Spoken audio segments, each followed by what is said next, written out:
येत्या 2 मार्च रोजी फाल्गुन पौर्णिमेला आपण होळी साजरी करणार आहोत. या दिवशी हुताशनी पौर्णिमा देखील आहे.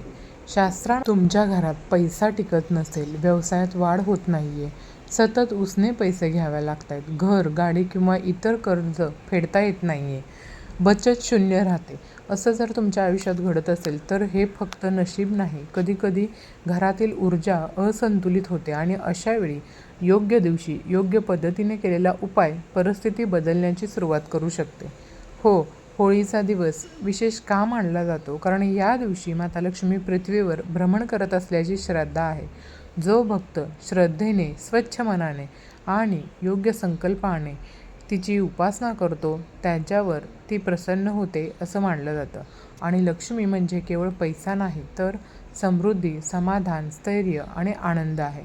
आज आपण अतिशय प्रभावी उपाय पाहणार आहोत. यासाठी आपल्याला कोणत्याही महाग वस्तू लागत नाहीये, खूप मोठं पूजापाठसुद्धा करायचं नाहीये, पण श्रद्धा आणि योग्य वेळ महत्त्वाचे आहे. हा उपाय आपण पौर्णिमेच्या रात्री करायचा आहे आणि त्यासाठी लागणारी एक छोटी वस्तू ते म्हणजे एक साधं 5 रुपयाचं नाणं. पण योग्य प्रकारे सिद्ध केलेलं हे नाणं कसं सिद्ध करायचं, कोणत्या वेळी ठेवायचं, दुसऱ्या दिवशी काय करायचं आणि ते घरात कुठे ठेवायचं, अशी सर्व माहिती आपण आजच्या या व्हिडिओमध्ये पाहणार आहोत. त्यामुळं तुम्ही हा व्हिडिओ शेवटपर्यंत नक्की पहा आणि चॅनलवर नवीन असाल तर चॅनलला सबस्क्राईब करा आणि व्हिडिओला एक लाईक करून कमेंटमध्ये माता लक्ष्मीची कृपा तुमच्यावरती आणि तुमच्या कुटुंबावरती सदैव राहावी असं जर तुम्हाला वाटत असेल तर कमेंटमध्ये जय महालक्ष्मी असं नक्की लिहा. चला तर मग आपल्या व्हिडिओला सुरुवात करूया. तर पहा, कोणतेही उपाय श्रद्धेशिवाय संपूर्ण होत नाही, म्हणून मन स्वच्छ, संकल्प स्पष्ट आणि विश्वास दृढ असणं आवश्यक आहे. हा उपाय आपण होळीच्या दिवशी म्हणजेच फाल्गुन पौर्णिमेच्या रात्री करायचा आहे. शक्यतो होळी पेटवल्यानंतर आणि चंद्र आकाशात स्पष्ट दिसू लागल्यानंतर हा उपाय करायचा आहे. रात्रीची वेळ शांत असते आणि त्यावेळी सकारात्मक लहरी अधिक प्रभावी असतात असं मानलं जातं. या उपायासाठी पहिली वस्तू एक स्वच्छ वाटी. जर तुमच्या घरी चांदीची वाटी असेल तर उत्तम, नसल्यास मातीची किंवा स्टीलची स्वच्छ वाटी देखील चालेल, पण ती पूर्णपणे स्वच्छ असावी. दुसरी वस्तू म्हणजे गाईचं शुद्ध दूध. दूध हे पवित्रतेचं प्रतीक आहे, हे शांतता आणि समृद्धीचं चिन्ह मानलं जातं. आणि तिसरी वस्तू ती म्हणजे थोडीशी हळद. हळद ही मंगलकारक मानली जाते, ती सकारात्मक ऊर्जा आकर्षित करते अशी श्रद्धा आहे. आणि चौथी वस्तू थोडीशी साखर म्हणजे गोडवा. आपल्या आयुष्यातील कटुता दूर होऊन गोडवा यावा हा त्यामागचा भाव असतो. आणि पाचवी आणि सर्वात महत्त्वाची वस्तू ते म्हणजे 5 रुपयाचं एक नाणं. हे नाणं नवीन असेल तर उत्तम, नसल्यास जे आहे ते व्यवस्थित धुवून स्वच्छ करून मग घ्यायचं आहे. आता हा उपाय कसा करायचा समजून घ्या. सर्वप्रथम त्या स्वच्छ वाटीमध्ये दूध घ्या, त्यात एक चिमूटभर हळद आणि थोडी साखर घाला आणि हे सर्व हलक्या हाताने एकत्र मिसळा. मिसळताना मनात एकच संकल्प करा, माझ्या घरातील सर्व आर्थिक अडथळे दूर होत माता लक्ष्मीचा स्थिर वास हो. यानंतर 5 रुपयाचं नाणं स्वच्छ पाण्याने धुवून घ्या. शक्य असल्यास ते गंगाजलाने शुद्ध करा आणि मग ते नाणं त्या दुधामध्ये अलगद ठेवा. आता ही वाटी घराच्या टेरेसवर, बाल्कनीत किंवा जिथं चंद्रप्रकाश थेट पडतो अशा ठिकाणी तुम्ही ही वाटी ठेवू शकता. लक्षात ठेवा, चंद्राचे प्रतिबिंब त्या दुधामध्ये दिसेल अशा प्रकारे वाटी ठेवायची आहे. पौर्णिमेचा चंद्र पूर्ण 16 कलांनी परिपूर्ण असतो. त्या चंद्रप्रकाशात ठेवलेले दूध आणि नाणं सकारात्मक ऊर्जा शोषून घेतात अशी श्रद्धा आहे. ही वाटी किमान 1 ते 1.5 तास तशीच उघडी ठेवा. त्यानंतर हलकंच त्याच्यावर झाकण ठेवा आणि रात्रभर तिथेच राहू द्या. इथं एक महत्त्वाची गोष्ट, हा उपाय करताना कुणाशी वाद घालू नका, रागवू नका, मनात नकारात्मक विचार आणू नका, कारण ज्या भावनेने आपण उपाय करतो त्याच भावनेची ऊर्जा त्या वस्तूमध्ये साठवली जाते. आता सर्वात महत्त्वाचा टप्पा येतो. बरेच लोक रात्रीचा उपाय करतात पण दुसऱ्या दिवशीची प्रक्रिया योग्य पद्धतीने करत नाहीत आणि त्यामुळं त्यांना पूर्ण लाभ मिळत नाही. म्हणून हा भाग अत्यंत महत्त्वपूर्ण आहे, तो लक्षपूर्वक ऐका. दुसऱ्या दिवशी सकाळी शक्यतो सूर्योदयाच्या आधी किंवा जास्तीत जास्त 6 वाजण्यापूर्वी उठावं. सकाळची वेळ ही सात्विक असते, त्यावेळी वातावरण शुद्ध आणि शांत असतं. सर्वप्रथम त्या वाटीजवळ जाऊन मनात देवाचं स्मरण करा, श्री स्वामी समर्थाचा जप करा किंवा आपल्या इष्टदेवतेचं नाव घ्या. त्यानंतर त्या दुधामधील 5 रुपयांचं नाणं अलगद बाहेर काढा. हे नाणं स्वच्छ पाण्याने धुवून घ्या. शक्य असल्यास गंगाजलाने शुद्ध करा. नाणं पुसताना मनात असा संकल्प करा की हे नाणं माझ्या घरात माता लक्ष्मीचा स्थिर वास निर्माण करू.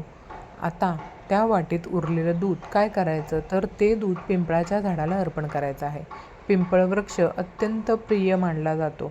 शास्त्रानुसार त्यात दैवी शक्तीचं अधिष्ठान असतं असं सांगितलं जातं.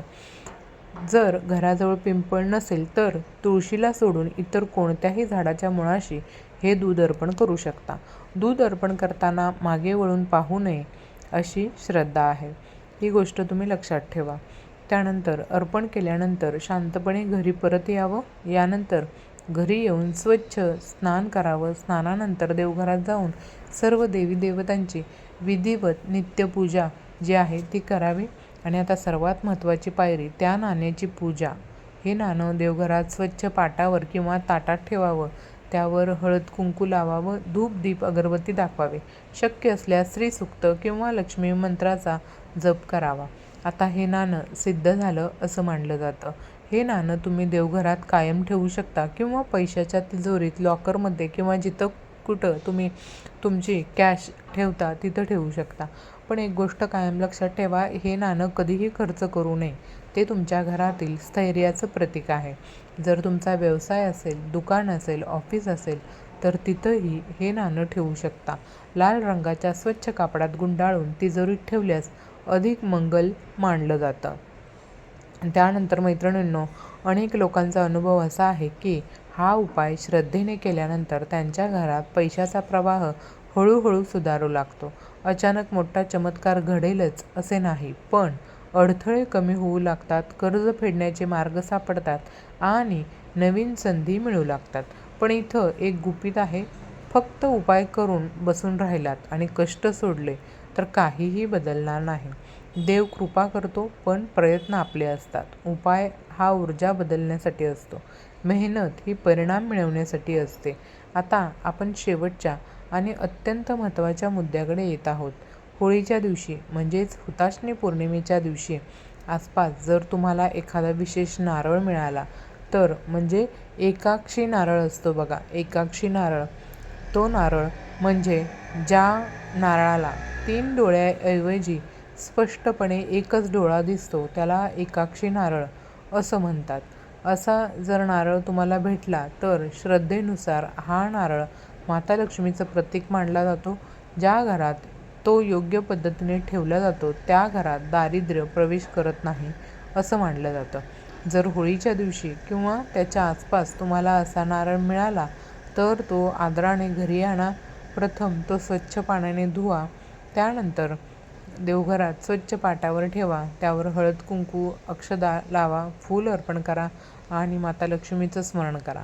यानंतर तो नारळ लाल रंगाच्या स्वच्छ कापडात गुंडाळा आणि मग तो तुमच्या तिजोरीत, लॉकरमध्ये किंवा जिथं तुम्ही महत्त्वाचे पैसे, दागिने ठेवता त्या ठिकाणी तुम्ही हा नारळ ठेवून द्यायचा आहे. श्रद्धेनुसार अशा नारळामुळे घरातील नकारात्मकता कमी होते, पैशाचा अपव्यय थांबतो, अनावश्यक खर्च कमी होतो आणि सर्वात महत्त्वाचं म्हणजे घरातील आर्थिक स्थैर्य जे असतं ते वाढतं. पण इथं एक गोष्ट लक्षात ठेवा, कोणतीही वस्तू जादूची नसते. तिच्या मागील श्रद्धा, सकारात्मक ऊर्जा आणि तुमचा प्रामाणिक प्रयत्न हेच खरे शक्तिशाली असतात. उपाय केल्यावर घरात शांतता, एकोपा आणि प्रामाणिकपणा ठेवणं तितकंच आवश्यक आहे. होळीचा सण आपल्याला एक मोठा संदेश देतो. वाईट जाळून टाका, चांगल्याचा स्वीकार करा. मत्सर, राग, लोभ, निराशा हे सर्व होळीच्या अग्नीमध्ये अर्पण करा आणि नव्या ऊर्जेसह, नव्या विश्वासाने पुढे चला.